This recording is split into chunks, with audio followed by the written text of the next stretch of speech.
It was a crime that shook Honolulu in 1977. 16-year-old Dawn Momohara, a bright and well-liked student, disappeared one night only to be found murdered the next morning at McKinley High School.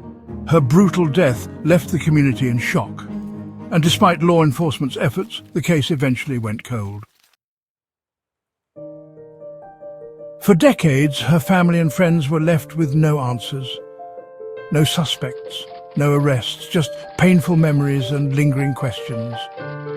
But in 2025, nearly 48 years after her murder, a breakthrough in forensic science finally led to the arrest of a suspect, 66-year-old Gideon Castro. How did investigators finally crack this case? And after so many years, will justice truly be served? This is the tragic story of Dawn Momohara, a case that haunted Hawaii for nearly 5 decades, and the long overdue breakthrough that finally brought hope. On the evening of March 20th, 1977, 16-year-old Dawn Momohara told her mother she was heading out to meet friends. It was a typical night in Honolulu, and there was nothing unusual about her plans. But Dawn never came home. The next morning on March 21st, a janitor at McKinley High School stumbled upon a horrific scene. Dawn's lifeless body was discovered on the second floor of a building on campus. She was partially clothed, and an orange cloth was tied tightly around her neck. The disturbing scene immediately suggested foul play. An autopsy would later confirm what investigators feared. Dawn had been sexually assaulted and strangled. The coroner estimated that she had been killed the night before, shortly after she was last seen. It was clear this was no accident. Someone had brutally taken her life. The crime sent shockwaves through the community. McKinley High School, once a place of learning and safety, became the backdrop for a terrifying crime. Parents were suddenly fearful for their children's safety. Who would do something so horrible to a teenage girl? Honolulu police launched an immediate investigation, interviewing Dawn's classmates and anyone who might have seen her that night. But as the days turned into weeks, frustration set in. The killer remained unknown. For decades, the question haunted her family and the community: who murdered Dawn Momohara? The Honolulu Police Department wasted no time launching a full-scale investigation into Dawn Momohara's brutal murder. Detectives started by interviewing her friends, family and classmates, trying to piece together her last known movements on the night of March 20th, 1977. Among those questioned was Gideon Castro, a fellow student at McKinley High School. His brother was also interviewed, though at the time there was no solid evidence linking them or anyone else to the crime. As police scoured the area, witnesses came forward with critical details. Some reported seeing a suspicious man lingering near the school that night, while others recalled spotting a maroon and white Pontiac Lemons parked nearby. Investigators hoped this vehicle might be a key clue, and they released a police sketch of the mystery man in an effort to generate leads. But the case proved frustrating. Forensic science in 1977 was limited, and though authorities collected physical evidence, including DNA samples, there was no way to analyze them in a meaningful way. Weeks passed, then months, then years. No arrests were made, no prime suspects were identified. The sketch and car description led nowhere, and without solid physical evidence or an eyewitness, the case eventually turned cold. For Dawn's family, the pain never faded. They were left with unanswered questions and the agonizing knowledge that the person responsible for her murder was still free. But little did they know, advances in forensic science would one day reignite the investigation and finally lead to a suspect. For decades, Dawn Momohara's murder remained an unsolved mystery. Investigators had long suspected that DNA evidence held the key to identifying her killer, but in 1977, forensic technology simply wasn't advanced enough to analyze biological samples in a meaningful way. That all changed in 2019, when the Honolulu Police Department's Cold Case Unit revisited Dawn's case. Detectives, working alongside forensic specialists, decided to resubmit evidence for DNA testing, this time using modern genetic analysis techniques that had solved other decades-old crimes. In 2020, forensic scientists successfully developed a partial DNA profile from biological evidence collected at the crime scene. Though incomplete, it was enough to run through genetic genealogy databases, a method that had led to arrests in numerous cold cases, including the infamous Golden State Killer case. Investigators soon found a match, not directly to a suspect, but to family members.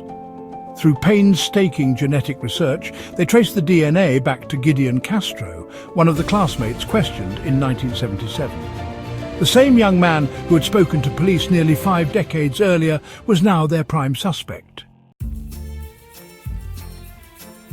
With this new evidence in hand, authorities worked quickly to build a case against Castro. They had finally found the man they believed had killed Dawn Momohara.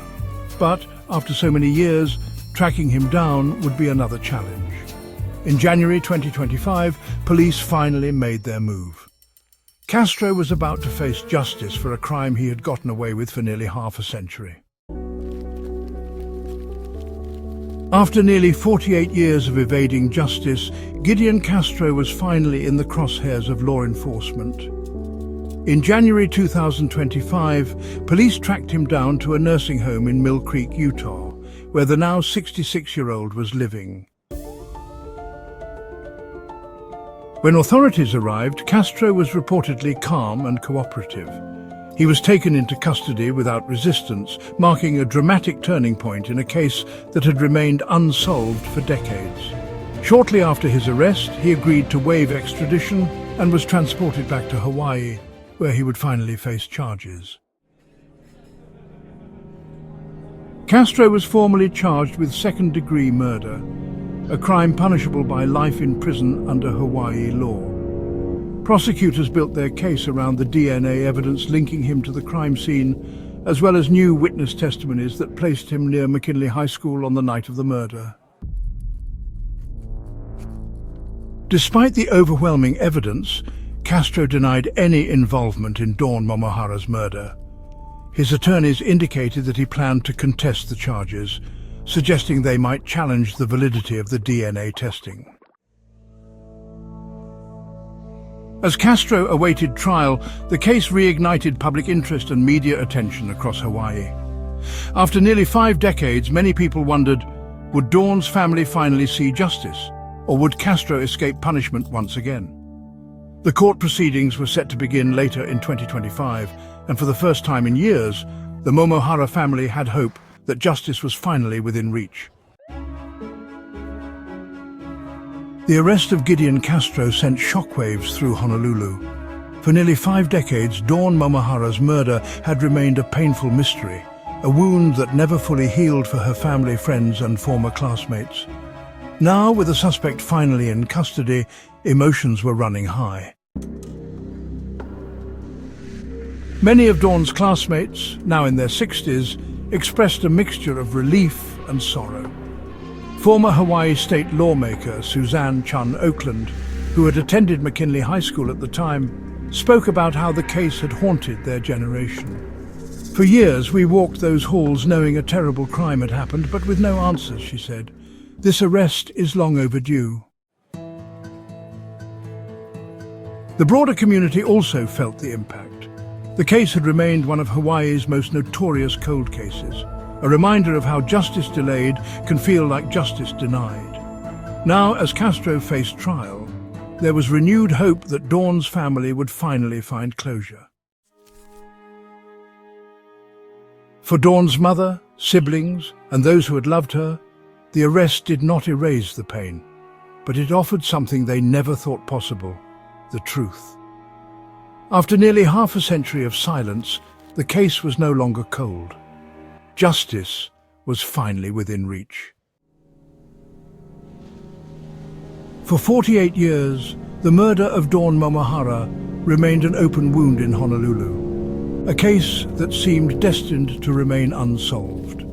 But thanks to advancements in forensic technology and the relentless efforts of law enforcement, the truth has finally emerged. The arrest of Gideon Castro proves that no matter how much time passes, justice can still be served. It's a testament to the power of DNA technology, which has revolutionized criminal investigations, turning long cold cases into solvable crimes.